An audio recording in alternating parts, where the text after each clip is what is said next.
Hello friends, आज हम लोग विलियम वर्ड्सवर्थ की एक पोएम है जिसका नेम है कंपोज्ड अपॉन वेस्टमिंस्टर ब्रिज। और ये इनकी एक सोनेट है। जैसा कि आप जानते हैं, सोनेट जो होती है वो 14 लाइन्स की होती है। अ, आज सोनेट को भी हम पढ़ेंगे, लेकिन उसके पीछे की थोड़ा बैकग्राउंड हम लोग देख लेते हैं कि किस फॉर्म में लिखी गई, कब लिखी गई और कहाँ पब्लिश हुई, क्योंकि इस टाइप के क्वेश्चंस भी आते हैं।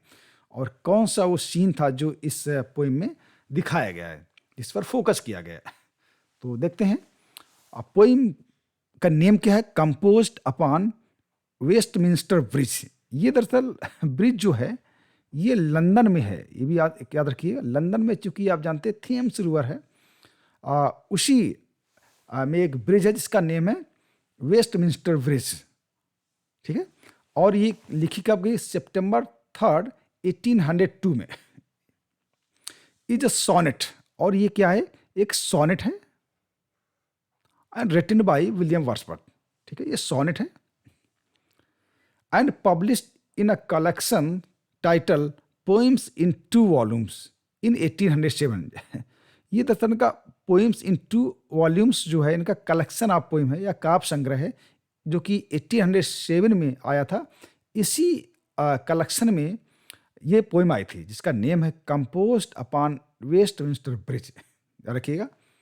और ये सोनेट है। इसके बाद, no scene in the world is as beautiful at the sight of the city of London in the early morning. दरअसल इसमें ये जो ब्रिज है वो लंदन में है। कहाँ पे है? लंदन में है।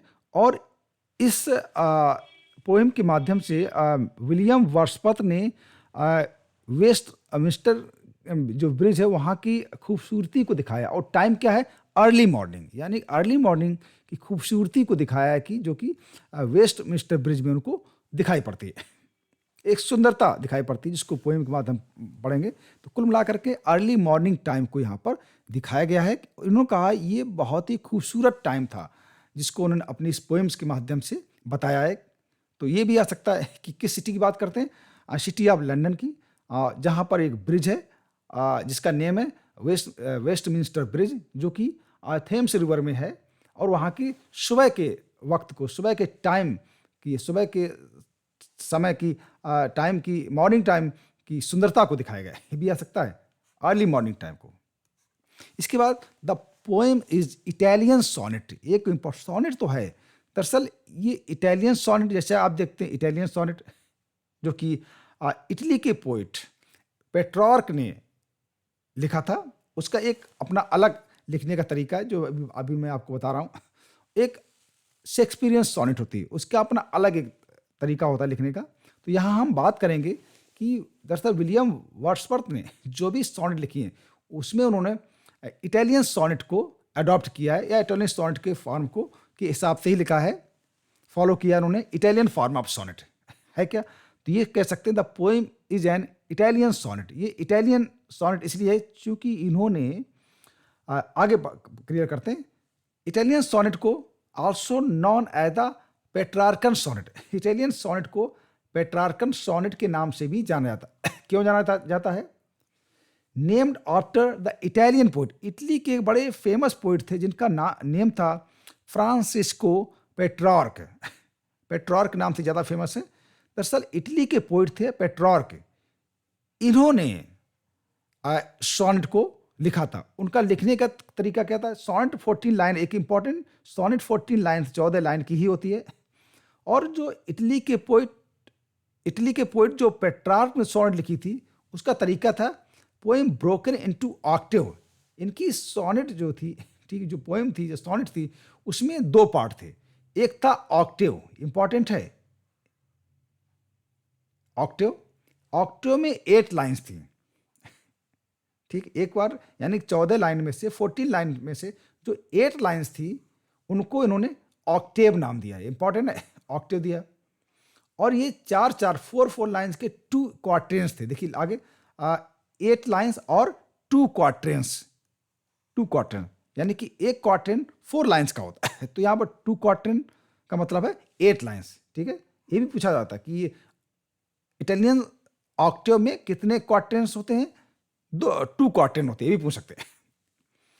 तो ये 8 लाइन ये हो गई। इसके बाद एंड अ सेस्टेट, और इसमें एक सेस्टेट होता था। सेस्टेट में 6 लाइन होती थी, और 6 यानी ऑक्टेव की 8 लाइन और सेस्टेट की 6 लाइन, 14 लाइन्स हो गई।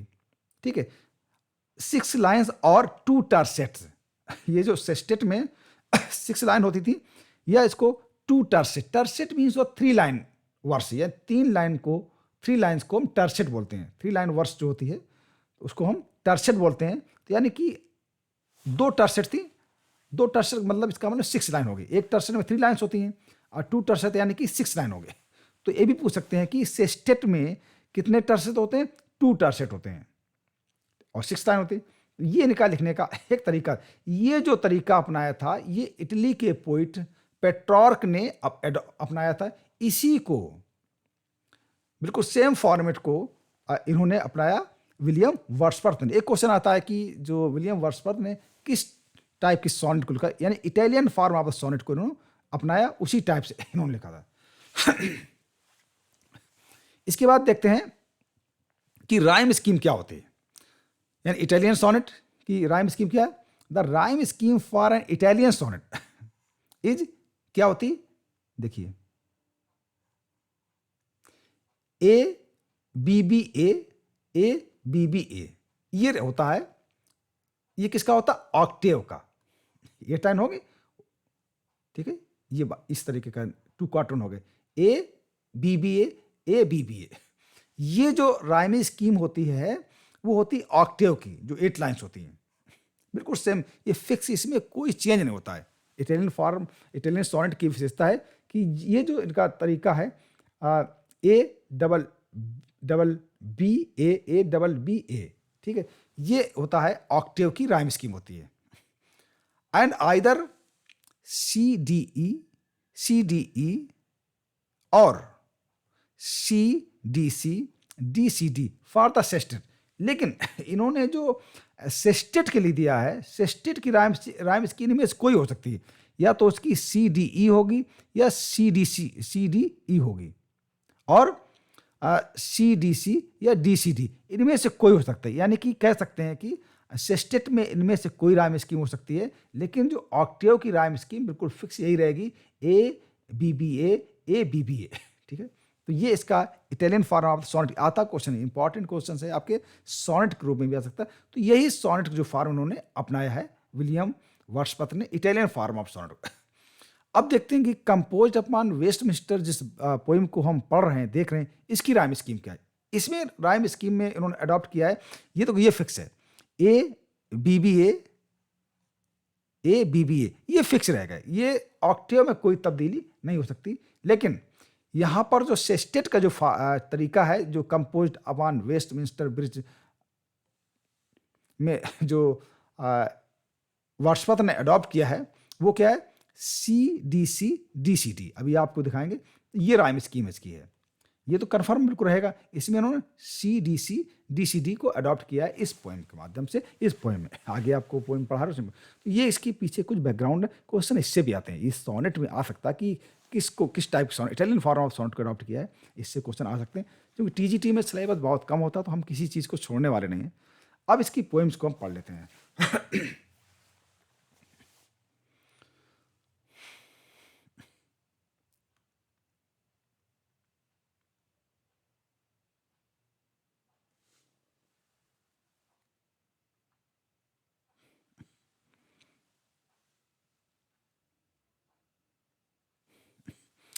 अब ये पोएम है, देखते हैं इसके।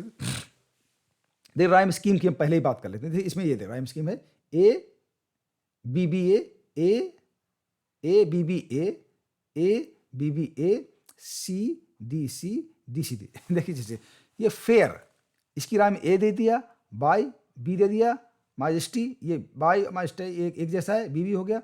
वेयर, फेयर ए हो गया, ये बेयर ए हो गया, लाई बी हो गया, स्काई बी हो गया, एयर ए हो गया, स्टीप सी हो गया, हिल डी हो गया, डीप सी हो गया, विल डी हो गया, एस्लीप सी हो गया, और स्टिल डी हो गए। यानी कि हम जो ए की राइम स्कीम है, जहाँ पर सेम फेयर तरीके की जिसकी राइम होगी, वो सब ए दे दिया गया, और बाइक तरीके जिसकी उसको बी दे दिया गया। और इसके बाद स्टीप जिसकी राइम स्कीम हो गई स्टीप की तरीके, स्टीप, डीप, ठीक है।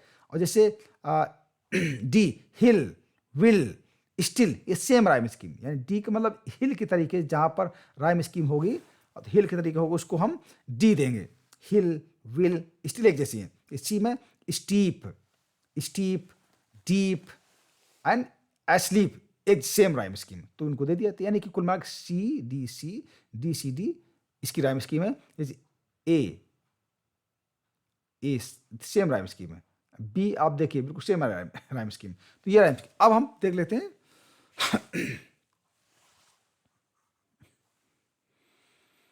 अब पोएम को पढ़ लेते हैं। चूंकि आपको बता दिया, इसमें दरअसल उन्होंने लिखा है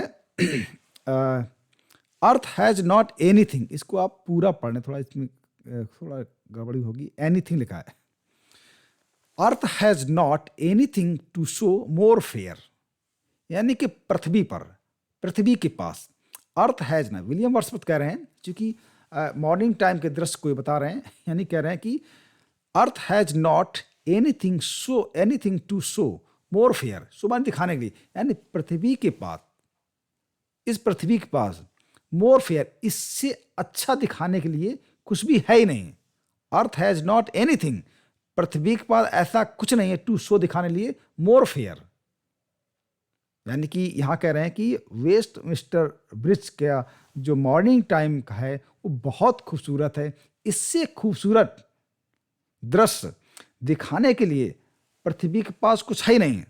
यानी कि जो साइट ऑफ लंदन है, साइट ऑफ लंदन, लंदन का जो दृश्य है, जो वेस्ट मिस्टर ब्रिज का जो सीन दिखा रहे हैं, उसकी सुंदरता इतनी ज़्यादा है कि पृथ्वी के पास इतने सुंदर दृश्य दिखाने के लिए कुछ है ही नहीं उसके पास। इसीलिए कहा earth has not anything to show more fair, इससे खूबसूरत दृश्य पृथ्वी के पास दिखाने के लिए है नहीं, जितना कि आज लंदन में वेस्ट मिस्टर ब्रिज का टाइम या समय बहुत ही खूबसूरत दृश्य है, इतना सुंदर इसके पास कुछ भी नहीं है।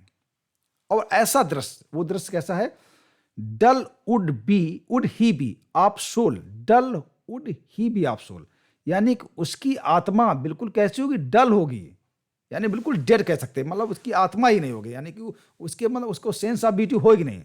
Dull would he be of soul, वो अपनी आत्मा से बिल्कुल, यानी कि बिल्कुल डल होगा, यानी उसके अंदर सेंस ऑफ ब्यूटी हो नहीं, वो जानता ही नहीं सुंदरता क्या होती। उसकी आत्मा ऐसी होगी, हु कुड पास बाई, जो ऐसे दृश्य को यानी कि गुजर दाने देगा, यानी जो ऐसे दृश्य को नहीं देखेगा। दृश्य कैसा है, a sight so touching in its majesty, a sight, ये दृश्य जो मॉर्निंग टाइम का दृश्य, सो टचिंग, इतना छू लेने वाला, इन इट्स मैजेस्टी, मैजेस्टी माने इतना आकर्षक है, इतना सुंदर सा दृश्य है। ए साइट सो टचिंग, ये दृश्य मॉर्निंग टाइम का जो दृश्य है जो दिख रहा है वो बहुत टचिंग है और मैजेस्टी है, बहुत शानदार है, आकर्षक है, सुंदर है। ऐसे दृश्य को यदि कोई गुजर दाने देगा, कुड पास बाई, तो निश्चित रूप से उसकी आत्मा बहुत डल होगी, यानी कि उसके अंदर सेंस ऑफ ब्यूटी है ही नहीं, वो सुंदर चीजों को देखना ही नहीं जानता है। ये उन्होंने कहा है। This city, this is London city, question आ सकता है, दिस सिटी कौन सिटी की बात, लंदन सिटी की बात करें। This city now does like a garment wear wear the beauty of the morning, पहने हुए है, कैसा, the beauty of the morning, इस सुंदरता यानी ब्यूटी ऑफ द मॉर्निंग, यानी कि सुबह के टाइम की जो सुंदरता है, beauty of the morning, morning time की जो सुंदरता है वो उसका एक आभूषण पहने हुआ है। सुबह टाइम की सुंदरता है, वो लग रहा है, वो दृश्य, beauty of the morning, morning time की सुंदरता है, इतनी खूबसूरत, इतने सुंदर टाइम है वो, कि लग रहा है कोई जो शहर जो है, लंदन शहर है, लगता है कोई एक आभूषण पहने हुआ है। ठीक है। और कैसा है, साइलेंट, बहुत ही शांत है, बेयर यानी बिल्कुल खुला हुआ, अनढका, आवरणहीन, यानी कोई चीज नहीं, बहुत खुला है, ओपन है बिल्कुल। इसके बाद शिप्स, वहां पर जहाज, टावर्स, डोम्स मान गुम्बद, theatres and temples lie open unto the field, यानी कि वो एंड टू द स्काई, जो वहां पर ये दिखाया गया, शिप है, टावर है, domes, theatre, temple lie open unto the field, ये फील्ड में दिखाई पड़ रहे हैं एंड टू द स्काई, और लग रहा है कि आसमान के जो जो है जो आकाश है उसको एक टच कर रहे हैं। बिल्कुल दूर से कभी देखें आप तो लग रहा है, दूर की जो दृश्य है, कभी आप खड़े होइए तो दूर की जो बिल्डिंग्स होती हैं जो वो लगता है कि आसमान को टच कर रहे हैं, बहुत ही खूबसूरत दिखाई पड़ रहे हैं, ऐसा दृश्य लग रहा है। और वो लगता है वो बिल्कुल क्षैतिज रूप से बिल्कुल फैली पड़ी हैं पूरे, यानी कि आकाश को टच कर रही हैं। All bright and glittering, all bright, सब कुछ बहुत ही ब्राइट है, बहुत ही ब्राइट है, बहुत ही उज्जवल है, बहुत ही चमकदार है। एंड ग्लिटरिंग, और जगमगा रहा है। इन द स्मोकलेस एयर, क्योंकि उस समय एयर कैसी है, क्योंकि मॉर्निंग टाइम में आप कहीं भी जाएं, मॉर्निंग टाइम बहुत खूबसूरत होता है, कोई स्मोक नहीं। जो लंदन एक बहुत ही व्यस्तम शहर है, कैपिटल ऑफ द कंट्री है, वो बहुत ही बिजी सिटी है, लेकिन उस टाइम पर देखा जाए मॉर्निंग टाइम है, वो स्मोकलेस, वहाँ पर कुछ धुआं है ही नहीं, तो लग रहा बिल्कुल ब्राइट है, चमकीला है, उज्जवल है, ग्लिटरिंग, जगमगा रहा है। इन द स्मोकलेस एयर, यानी कि वहाँ पर जो एयर है वहाँ किसी टाइप का कोई एयर यानी कि धुआं नहीं है, बहुत ही स्वच्छ है, इसीलिए सब कुछ बहुत खूबसूरत दिख रहा है। इसके बाद never did sun more beautifully steep in his first splendour. First splendour, splendour माने कह सकते हैं कि सूर्य ने इसके पहले इतनी सुंदर तरीके से फर्स्ट स्प्लेंडर, अपनी पहली किरणों को, पहली रेज को, फर्स्ट रेज को कभी भी, यानी कि never did sun more beautifully steep, steep माने बहुत ही अत्यधिक तरीके से, इन इज फर्स्ट स्प्लेंडर, सूर्य ने इसके पहले इतनी खूबसूरत तरीके से अपनी प्रथम किरणों को, अपनी रेज को कभी भी किसी वैली घाटी पर, किसी चट्टान पर, रॉक पर, किसी हिल पर नहीं बिखेरा होगा। यानी कि जो सूर्य की जो किरणें हैं वो भी बहुत खूबसूरती से यानी कि वो किरणें बिखरी हुई लग रही हैं, रेज दिख रही हैं, यानी इतनी खूबसूरती सूर्य ने इसके पहले कभी भी इतनी खूबसूरती से किसी वैली पर, घाटी पर, किसी चट्टान पर, किसी पहाड़ी पर अपनी किरणों को नहीं बिखेरा होगा। इतना सुंदर दृश्य है वो मॉर्निंग टाइम का जो दृश्य है वेस्टमिंस्टर ब्रिज पर, जो कि लंदन में है, बहुत खूबसूरत है। इसके बाद क्या है, नेवर सॉ आई, इसके पहले मैंने कभी नहीं देखा है। नेवर फेल्ट, ना तो कभी मैंने महसूस, नेवर सॉ आई, इसके पहले मैंने कभी ऐसा नहीं देखा है। नेवर फेल्ट, ना तो मैंने कभी ऐसा महसूस किया है। अ काम सो डीप, यानी इतनी गहरी शांत, काम सो डीप, इतनी गहरी शांत तो मैंने कभी, ना तो मैंने कभी देखी है, ना तो मैंने कभी महसूस की है। वो दृश्य है मॉर्निंग टाइम के लंदन शहर का, जो कि वेस्टमिंस्टर ब्रिज के पास का में है, उस टाइम के दृश्य को वो देख रहा है। तो इतनी शांति, मुझे गहरी शांति कभी मुझे दिखी नहीं है। इसके बाद द रिवर, यहाँ पर किस रिवर की बात की, थेम्स रिवर की। थेम्स रिवर है London. The river glideth, glide माने स्वेच्छा से चलना, यानी कि move without noise.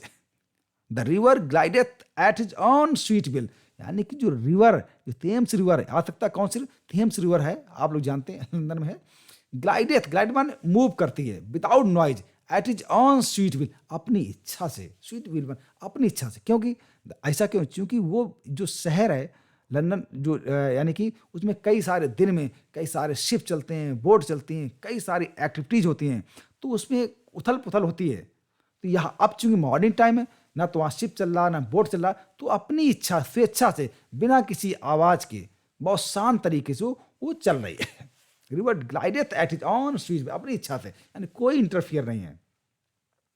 Dear God, अब थोड़ा आश्चर्यचकित होता है। Dear God, the very house seem asleep, क्योंकि वहां के नदी किनारा है, तो कह रहा है कि लगता है कि जो हाउसेज हैं, घर हैं, लग रहा है सब सो गए हैं, सोते हुए, क्योंकि मॉर्निंग टाइम पर मूवमेंट कम ही होता है। लगता है जो the very houses seems asleep, लगता है घर ये सो गए हैं, सोते हुए लग रहे हैं।